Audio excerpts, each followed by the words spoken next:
Was the Heydrich assassination justified?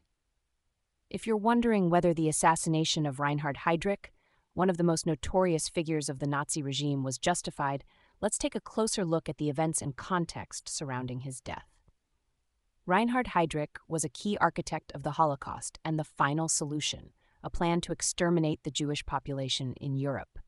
In January 1942, he chaired the Wannsee Conference, where this genocidal plan was formalized and coordinated among various Nazi ministries and officials.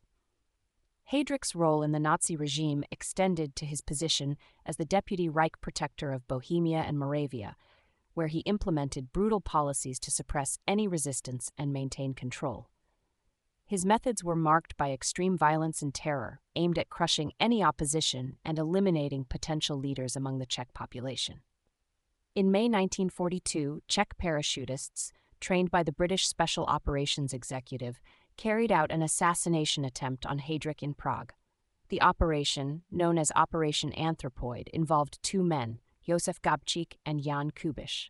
When Gabčík's gun jammed, Kubiš threw a grenade that severely wounded Heydrich, causing injuries that would eventually lead to his death on June 4, 1942. The aftermath of Heydrich's assassination was brutal. The Nazis unleashed severe reprisals against the Czech population. The village of Lidice was completely destroyed, with all 199 men killed, the women sent to concentration camps, and the children either given to German families or likely gassed.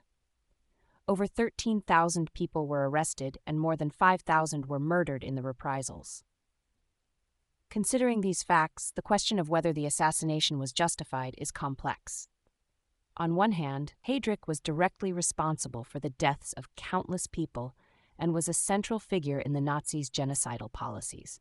His death could be seen as a form of justice for the atrocities he committed.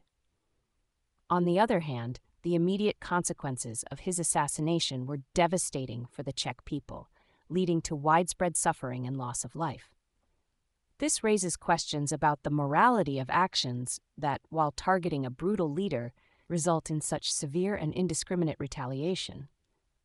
Ultimately, whether the assassination was justified depends on one's perspective on the balance between targeting a key perpetrator of genocide and the unintended consequences that followed. It is a stark reminder of the complexities and tragedies of war and the difficult choices made during such times.